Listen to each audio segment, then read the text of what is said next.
You're listening to Skeptoid. I'm Brian Dunning from Skeptoid.com. Your creepiest Halloween stories. Welcome to the show that separates fact from fiction, science from pseudoscience, real history from fake history, and helps us all make better life decisions by knowing what's real and what's not. This week, we have stories from all of you, the listeners, telling us your scariest personal Halloween experiences. What's the most frightening thing that's ever happened to you? Plenty of you sent me your stories, and we're now going to hear 8 of them.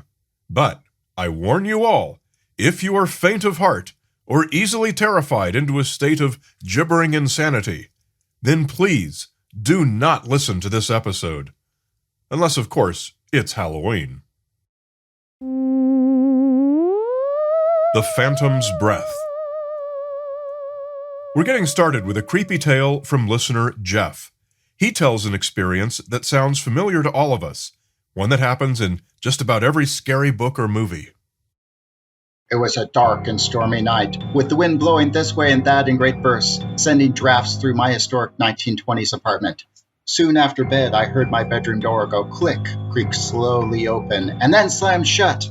I thought it might be the creepy old landlord who lived in the car garage behind the unit with his feral cats, but I searched the apartment, found no one there, and both outside doors were locked and secure. So I'm going to give my thoughts on each of these stories, and as you can probably guess, with Jeff's story, I'd focus on the wind. It's a 1920s apartment, so it's probably really drafty, with plenty of wind coming and going through gaps around the windows and the eaves and whatever ventilation system it might have. Wind, of course, turns out to be one of the very most common causes of doors that seem to slam by themselves. So, I don't know, I'm not too scared just yet. Let's see if listener Jason can scare us a bit more. The Prophetic Game Board. Ah yes, the board game that comes straight from perdition itself. Ouija. What power does it have that compels the spirits to answer its questions? In college, a group of my theater friends and I decided to break into the theater at midnight on Halloween to have a Ouija experience. Of course, we were all afraid of someone walking in and us getting caught. After a bit of nothing happening, the board spat out, "Who foresee you coming?" Seconds later, the main doors of the theater opened, and I presume a janitor came in. We don't know for sure who it was, because we ran out very quickly. Regardless of whether it was a janitor or a ghost, how did the spirits controlling the Ouija board know they were about to come in? Or did they? I wonder what question had been asked. I wonder what other things the board mysteriously spelled out. And I use the word mysteriously with a qualification that the ideomotor effect is hardly the only thing that can move the planchette when a group of college kids all have their hands on it. Was this indeed a meaningful thing for the board to say? Or was it one lucky hit out of 20 non-answers or wrong answers? I'm still not sufficiently frightened. The Cartoon Terror. Listener Melanie seems to have had an experience that might seem a step or two creepier.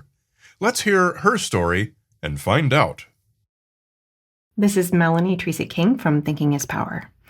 When I was really young, probably 5 or 6, I saw a ghost. I was sleeping in bed next to my grandma. She was staying over with us. And I remember feeling a cold finger on my hand and then fingernails scratching up and down my arm really slowly. I woke up, but I couldn't move. Out of the corner of my eye, I saw an old woman. She had long, straggly gray hair, and she was holding me down and keeping me from screaming for help. And I tried to wake my grandma to get her to help me, but I kept feeling her cold hand on my mouth and on my chest. I don't know how long it lasted, but it felt like an eternity, and I was terrified. Today, I know that that's sleep paralysis, which I still experience, but thankfully know what it is. And my ghost, by the way, turned out to be the witch from Snow White and the Seven Dwarfs, which was probably the scariest thing my young brain could think of to explain why I couldn't move. We've known about sleep paralysis for a long time, and her description checks all the boxes. Both visual and tactile hallucinations, accompanied by paralysis and the feeling of pressure pushing down on the chest. The interesting part is the form that the hallucination takes, when it's present, which it isn't always. For much of Western history, it's been a character called the Old Hag, for whom Snow White's queen is certainly a dead ringer. The queen's name, which you didn't know, was Grimhilda, a portmanteau of the names of two daughters of Wotan, the Valkyries Grimgerda and Brunhilde, from Wagner's Die Walküre. And now you do know. The form taken by the hallucination in a sleep paralysis episode is specific to your culture, as discussed in detail in Skeptoid number 8 from 2006 on nocturnal assaults. So, since Melanie's experience turns out to have a mundane explanation, I'm still not scared. Let's see what Daryl's got for us. Mist from Beyond. I have high hopes for this one. About 40 years ago, a man killed his wife about a half a mile from me on a dirt road and drug the body across the road, and very shortly after, people started claiming to see a ghost. I ignored it. Then about 2 summers ago, I was walking that road about right at sundown. A light mist in the air. The light was flickering through the trees, and the mist was dancing around. It was beautiful, iridescent. And now I know what people thought the ghost was. They actually saw the shimmer and, first thing, easy thing, it's a ghost. Just a trick of the light? What a bummer. Another mundane explanation, and no real ghost. I'm starting to think ghosts might not be real after all. But that would certainly be an outrageous leap of logic, as so far none of these stories have disproven their existence.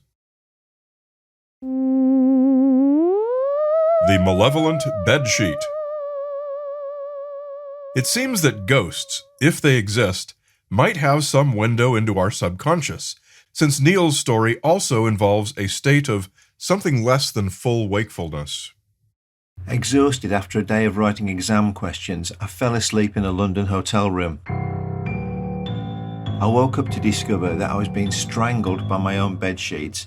I was being sucked into a huge hole in the wall, and there was clearly a malign force behind the whole thing. I was about to die. A classic hypnagogic experience, obviously. I was working really hard at that point, and the only downtime I'd offered myself in the previous 2 weeks was to watch an old Freddy Krueger movie, where significantly, the same scene that I'd lived through actually takes place on screen. These days, this is a story I tell audiences for my own skeptical talks. As much as I love a good hypnagogic hallucination, which is an imagined yet often frightening sound, touch, or visual hallucination just as you're falling asleep at night, it's still a mundane explanation for what I was hoping would be the permanent loss of Neil to the underworld via some infernal portal.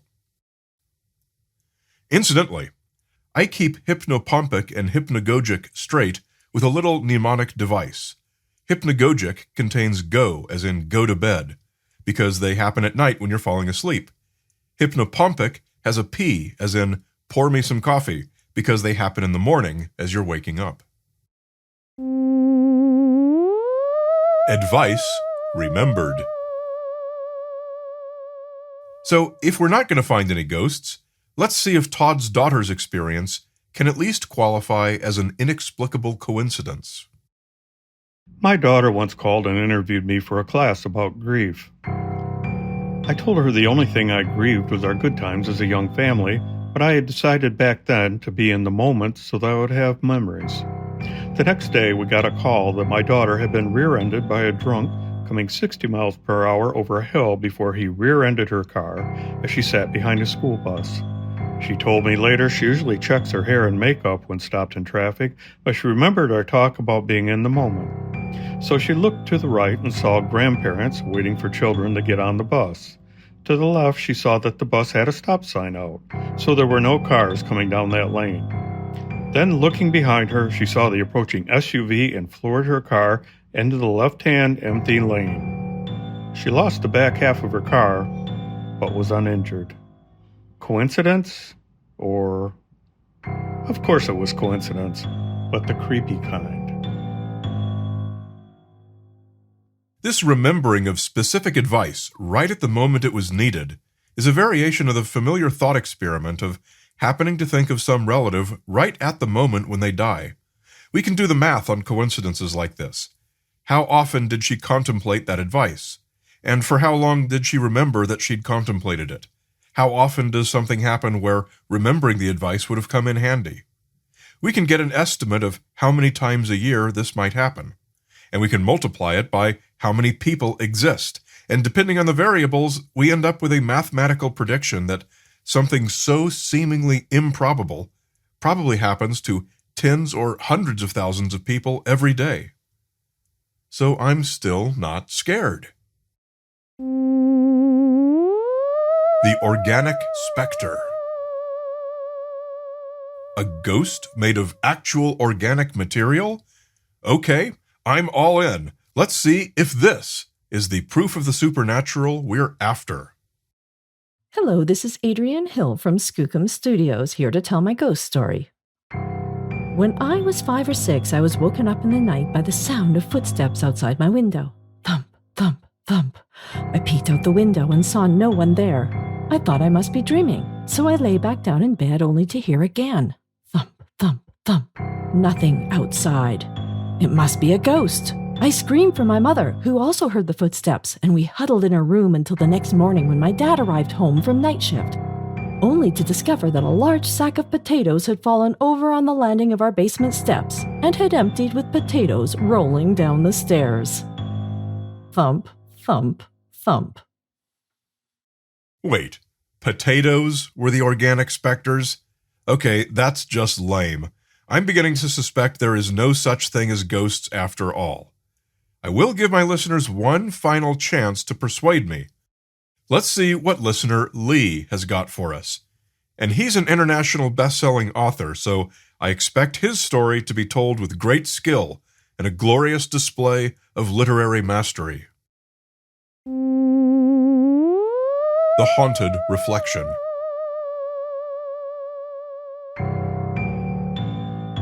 I was looking at my image in the mirror, and it blinked.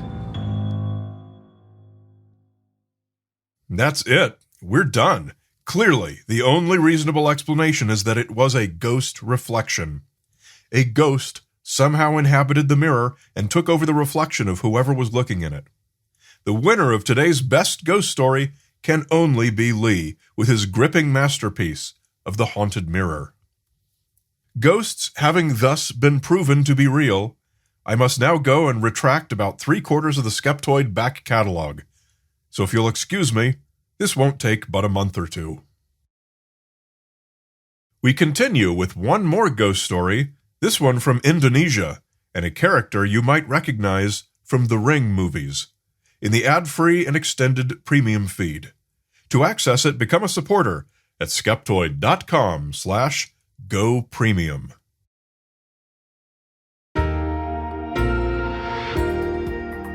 A great big Skeptoid shout-out to our premium supporters, including Robviously, Denny Lindhorst, Noah, a skeptic in Savannah, Georgia, and technically Dr. Clay and his dog Jojo. Thanks so much for your support in making the show possible. Becoming a premium member is the best way to enjoy Skeptoid. Not only do you get a special sponsor-free and extended podcast feed, you can also get the nifty Skeptoid USB 3.0 flash drive, preloaded with all the podcasts and movies we've ever produced, including the newest one. It's easy to get. Just come to skeptoid.com and click Go Premium. And follow us on your favorite social media for even more great content. You'll find both Skeptoid and me, Brian Dunning, on Facebook, Twitter, and Instagram. You're listening to Skeptoid, a listener-supported program. I'm Brian Dunning from Skeptoid.com.